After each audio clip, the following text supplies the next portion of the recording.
Magandang araw mga kaibigan. Bigyan natin ng reaksyon, opinion itong post ni Congresswoman Leila de Lima sa kanyang official Facebook page na kung saan nadidismaya siya. In short,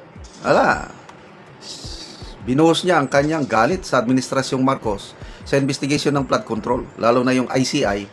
Kasi ang ICI, nilagay niya dito, ICI set to end operations on March 31. Kaya dismayado, galit si Congresswoman de Lima. Sabi niya, sa hinaba-haba ng prosesyon, sa dinami-dami ng pasakalye, sa pagsasara rin ang tuloy. Nilatag pa bilang Independent Commission for Infrastructure, pero hanggang flood control lang pala ang titignan. Iilan pa nga lang ang naimbestigahan. Wala ring silbi ang ginawang live streaming. Salamat po, Congresswoman de Lima. Sige, tuloy nyo, batikusin mo ang Marcos Jr. Administration. Having a lot on its plate, President Marcos Jr. just let ICI shut down instead of acting to certify as urgent our proposed ICAIC law, yung Independent Commission on Infrastructure, para imbestigahan ang lahat na infrastruktura, hindi lang flood control, kasi marami pang mga korupsyon sa ibang mga projects. Farm to market, yung mga school buildings, lahat. Excuse me, sa Armed Forces of the Philippines, yung pagpapatayo ng mga barracks, training facilities, ang daming kapalpakan. At ito sana ang purpose nitong bill na ginawa na ng Kongreso at Senado.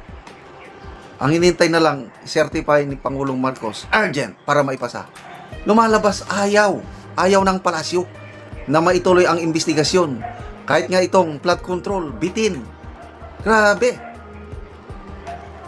Sabi niya, which would create a more independent, more fully equipped and empowered body to take over ICI. Pinasara na itong ICI. Tapos, di na rin pinausad ang ICAIC bill. Ginawang priority raw, pero wala namang nangyayari. Ganyan po ang ating Pangulo. Bola-bola lang, sabi ni Congressman Erese. Hindi natin ito dapat tantanan. Correct po, magtulungan tayo regardless of color. Wala nang dilawan, green, or whatsoever. Corruption ito. Sinisira yung kinabukasan ng ating mga anak, mga apo, apu-apuhan, nakasalalay dito. Yes, agree ako, Congresswoman de Lima, hindi natin ito tatantanan.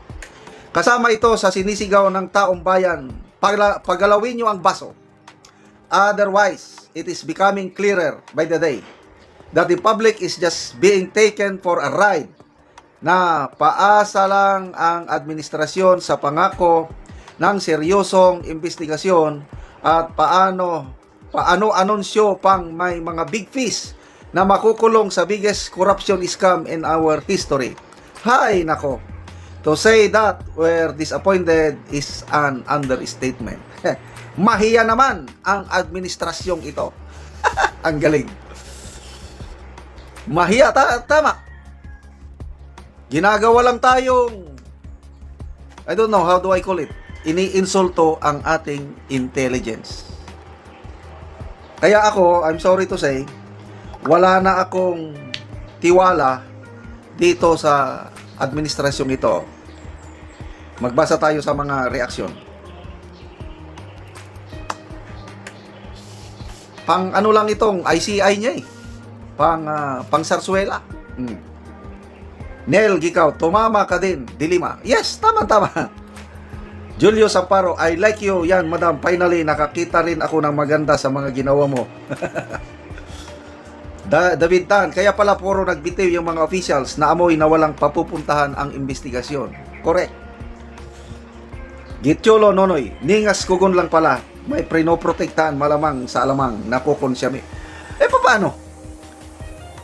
Yung aligasyon ng 18 Marines, Pangulo mismo ang diniliberan nila eh. Paway at saka Forbes Park. Tapos ayaw imbestigahan ng Blue Ribbon Committee. Ang ombudsman, I don't know. Duterte ang tinuturo. Tuwan-tuwa ang ombudsman nung mayroon daw picture of the so many pictures na isinabmit ng 18 Marines. Doon siya nakatutok. Oh, Duterte pa ito. Panahon 2022, nag-deliver sa isang speaker, Lord Alan Velasco. Tuwan-tuwa. At least inamin niya na mayroon ngang delivery ng malita. Hindi lang panahon ni Marcos Jr., pati panahon ni Duterte. Duterte. O sige. So what? Iimbestigahan yung nakatanggap. Kaya lang, imbestigahan nyo rin yung ngayon. O, kaya nyo bang imbestigahan ng Pangulo? Kaya nyo bang imbestigahan si Romualdez? Kaya nyo bang imbestigahan si Sandro Marcos? Yung mga napangalanan doon, Senate President Soto, mga napangalanan. Yan. Kaya ayaw talaga. Walang permanent commission. Ang ganda sana, mayroong permanent commission na may ngipin, may contempt powers para imbestigahan ang mga pagnanakaw, hindi lang sa flood control, kundi sa lahat na infrastructure projects. Di ba ang ganda? Priority daw. Promise niya priority. Ngayon, isinara na, wala na. Natulog na. Talagang, binudol-budol lang tayo talaga ng Pangulo. And I agree, Congresswoman De Lima, hindi natin sila tatantanan.